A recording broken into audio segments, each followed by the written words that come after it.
Hello everyone, my name is Ragini and in this video I'm going to talk about the dowry. इसमें मैं जो कुछ भी बोलूँगी वो सिर्फ मेरा ओपिनियन होगा। So let's start.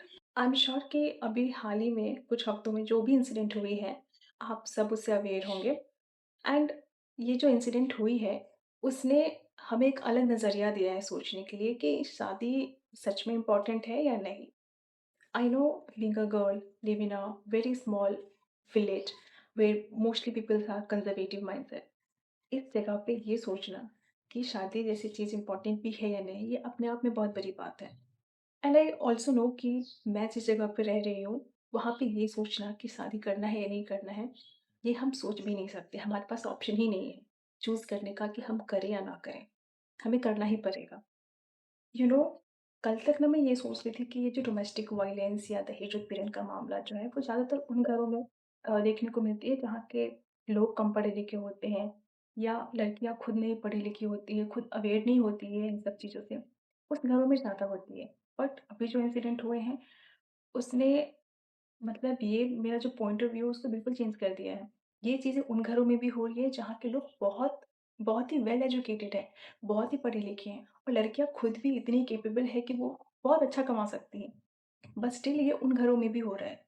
I know कि बिना दहेज का शादी पॉसिबल नहीं है, स्पेशली अरेंज मैरिज में।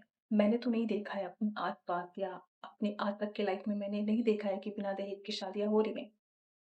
और ये जो दहेज जैसी चीज़ें हैं ना, वो सिर्फ़ कानून तक ही लीगल हैं।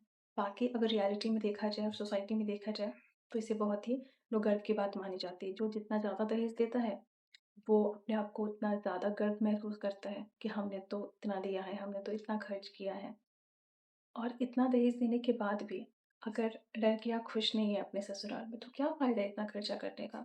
इससे बढ़िया तो आप अकेले रहो, एटलीस्ट खुश तो रहोगे। और इसके बाद अगर ससुराल में कुछ प्रॉब्लम होती है, तो उसके पास ये ऑप्शन भी नहीं होता कि वो वापस लौट कर आए अपने घर। क्योंकि शादी के वक़्त ही उन्हें ये बता दिया जाता है कि बस यही आपका घर है, पति ही परमेश्वर है और शादी में इतना तो चलता है, आपको एडजस्ट करना पड़ेगा।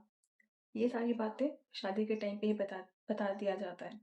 और मैंने ऐसे बहुत सारी लड़कियाँ देखी हैं, जिनके पास ये ऑप्शन नहीं है और वो कैसे भी करके अपने आप को एडजस्ट कर रही है। अगर आज के टाइम पे उसके पास अगर ये ऑप्शन हो कि वो वापस अपने घर लौट के आ सकती है, तो वो मुझे लगता है वो कब का आ चुकी होती। और बाई चांस अगर कोई लड़की डाइवोर्स लेना भी चाहे, तो वो भी एक्सेप्टेबल नहीं होता। क्योंकि अगर आपने डाइवोर्स के बारे में सोचा भी, तो सबसे पहले घर वाले आपका बायकॉट करते हैं। आई नो डाइवोर्स जैसी चीज़ें कोई भी इंसान जब डाइवोर्स का डिसीजन करता है वो बहुत ही एक्सट्रीम कंडीशन होता है उसका।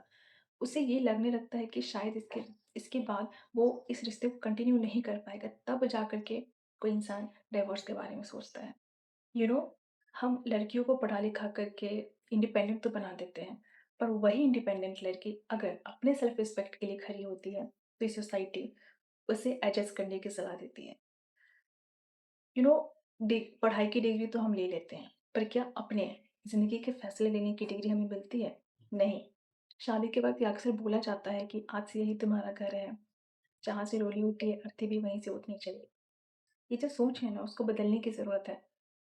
पेरेंट्स को ये भरोसा देना होगा अपनी बेटियों को कि अगर कल को इस परिवार में कुछ होता है, तो ये परिवार हमेशा तुम्हारे साथ खड़ा है।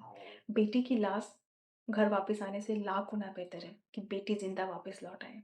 शादी 2 लोगों का साथ होता है, कोई बिज़नेस या लेन-देन नहीं। बदलाव सिर्फ़ कानून बनाने से नहीं आएगा, बदलाव तब आएगा जब हम अपनी सोच बदलेंगे। जब एक लड़की को पराया धन समझने के बजाय अपने परिवार का एक मजबूत हिस्सा समझेंगे। आई नो कि ये लड़ाई सिर्फ़ एक लड़की का नहीं है, हम सबका है। ये जितनी भी बातें मैंने बोली है, वो सिर्फ़ मेरा एक ओपिनियन है।